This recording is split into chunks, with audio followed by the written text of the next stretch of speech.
Bonjour et bienvenue dans l'univers de ProductiveU, votre espace dédié à l'efficacité personnelle et professionnelle. Je suis Priscille Livenet, formatrice, coach et consultante, l'animatrice de ce podcast. Vous êtes manager, cadre, dirigeant ou entrepreneur, vous êtes exactement où vous devez être. Ici, nous ne parlons pas seulement de productivité, mais aussi de comment être un manager ou entrepreneur qui cherche sans cesse à s'améliorer. C'est pourquoi, non seulement vous trouverez ici des supports pour vous aider à être efficace, mais aussi des outils de coaching, de management et d'organisation applicables dans différents aspects de votre vie. Nous explorons des méthodes éprouvées, des réflexions enrichissantes et des astuces pratiques pour vous aider à briller dans votre rôle, tout en prenant soin de vous et de ceux qui vous entourent. Retrouverez toutes les notes et les ressources de chaque épisode sur notre blog productiveu.com dans la section podcast. Si ce que vous entendez résonne en vous, partagez ce podcast, likez la vidéo et laissez-nous une belle revue sur Apple Podcast. Cela nous permettra de nous connecter avec encore plus de personnes extraordinaires comme vous.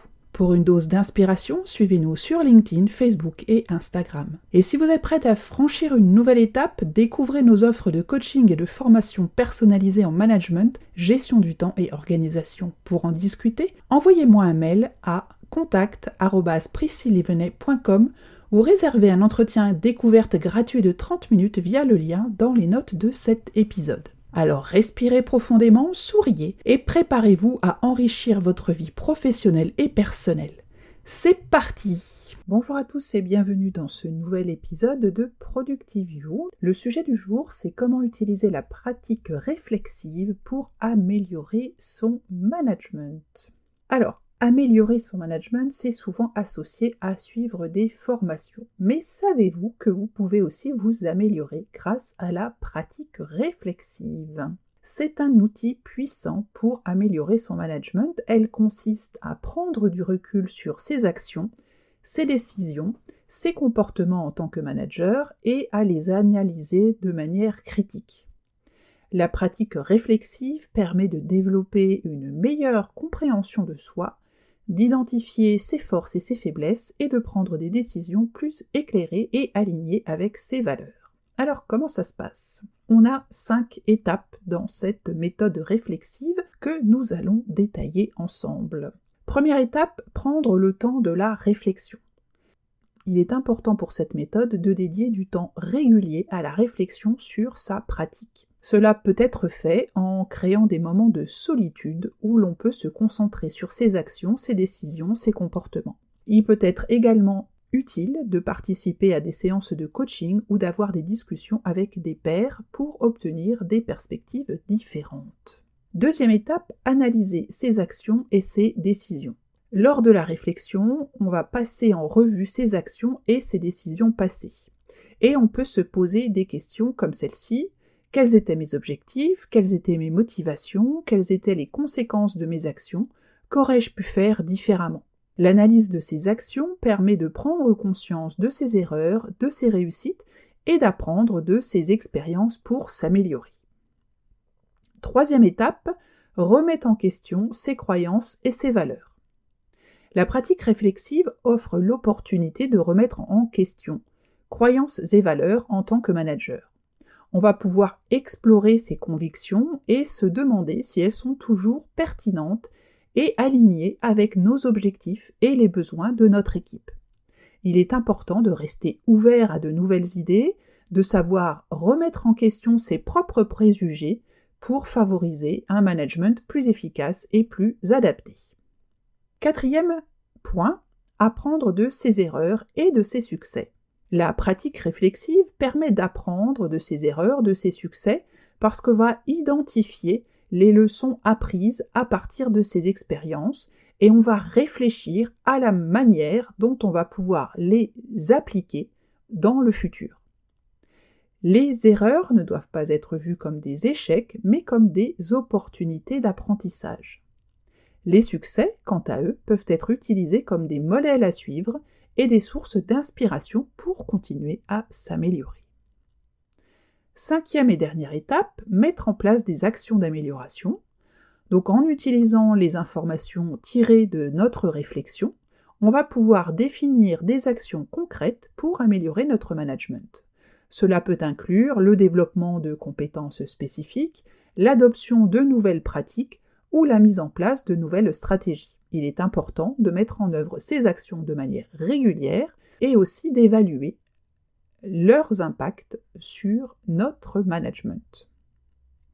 Ce processus ou cette pratique est un processus continu. Donc on va essayer de rester ouvert au feedback et de continuer à apprendre et à s'améliorer.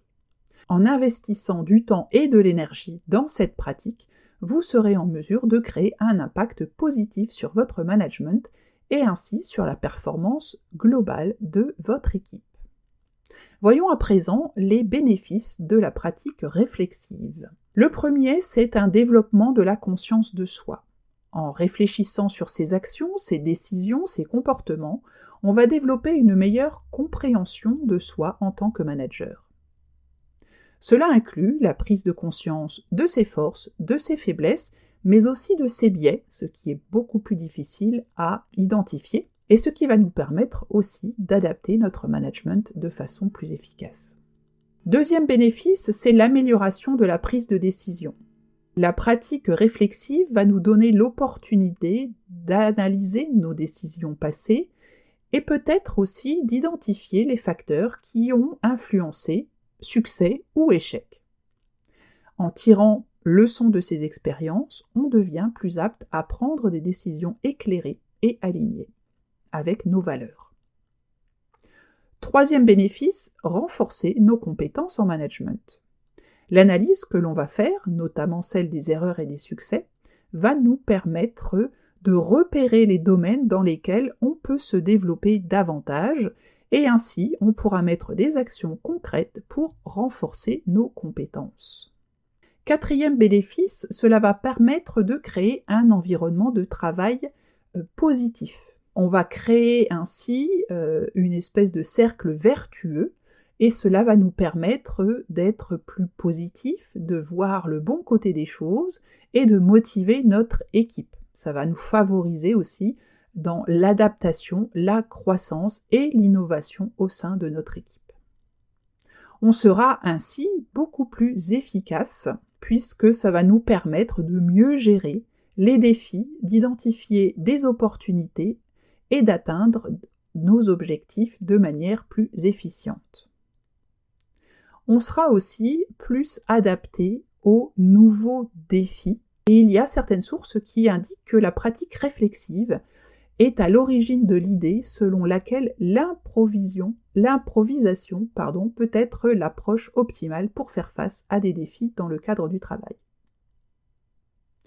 En réfléchissant à notre pratique, on va pouvoir développer notre capacité à improviser et surtout à s'adapter à des situations nouvelles ou des situations complexes. Mais quels outils pouvons-nous utiliser pour mettre en place une pratique réflexive ?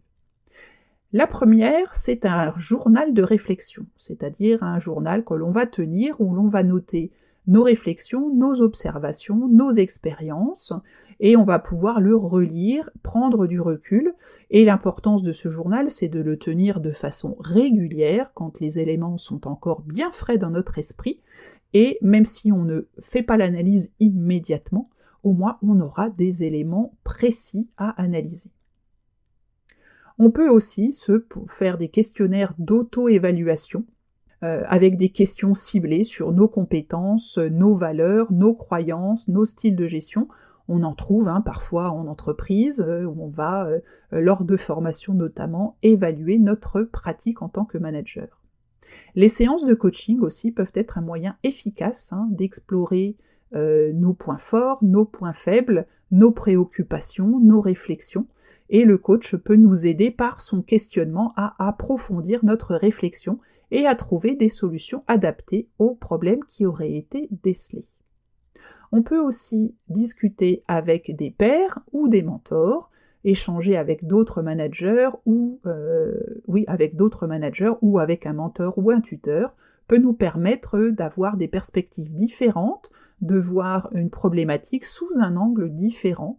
Cela va nous permettre aussi de confronter nos idées, de partager nos expériences et d'apprendre les uns des autres. On peut mettre aussi en place une communauté de pratiques au sein d'une entreprise ou même inter-entreprise où on va pouvoir échanger à nouveau sur les défis rencontrés, les meilleures pratiques et bénéficier de l'expérience des différents membres. Pour les outils, on va choisir ce qui est le mieux adapté à nos besoins en fonction de nos préférences personnelles. On peut tout à fait se contenter d'une réflexion individuelle, l'essentiel étant que cette pratique soit faite régulièrement. Personnellement, je dispose d'un agenda qui s'appelle le Focus Planner, qui permet de réfléchir sur des pratiques, sur ce qui s'est bien passé au cours d'une semaine, et ça se fait en principe en fin de chaque semaine. Si on n'a pas le temps de le faire vraiment toutes les semaines, c'est pas très long, parce qu'en général, il ne se passe pas non plus des milliards d'événements dans la semaine. On peut essayer de le faire peut-être qu'une fois par mois ou une fois par trimestre, ou alors au moins une fois par an. Cette pratique réflexive peut être utilisée, évidemment, là comme je viens de le citer, dans le monde professionnel, mais peut être tout à fait adaptée aussi dans nos pratiques personnelles, lorsqu'on fait son bilan de fin d'année, comme c'est la période qui arrive, de se poser ce même type de questions face à différentes situations que nous avons rencontrées, et ainsi être pertinent dans notre approche et pouvoir mettre en place des objectifs, des actions pour l'année prochaine.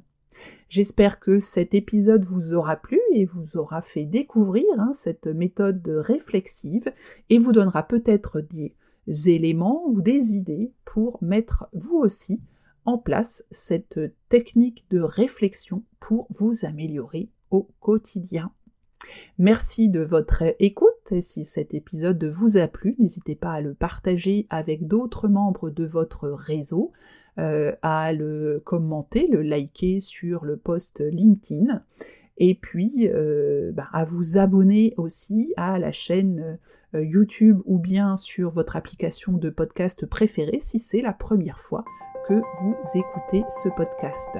N'hésitez pas aussi à mettre une revue sur Apple Podcast qui est aussi la meilleure façon de faire connaître ce podcast au plus grand nombre. Je vous remercie de votre écoute et on se retrouve très bientôt pour un nouvel épisode. Bye bye!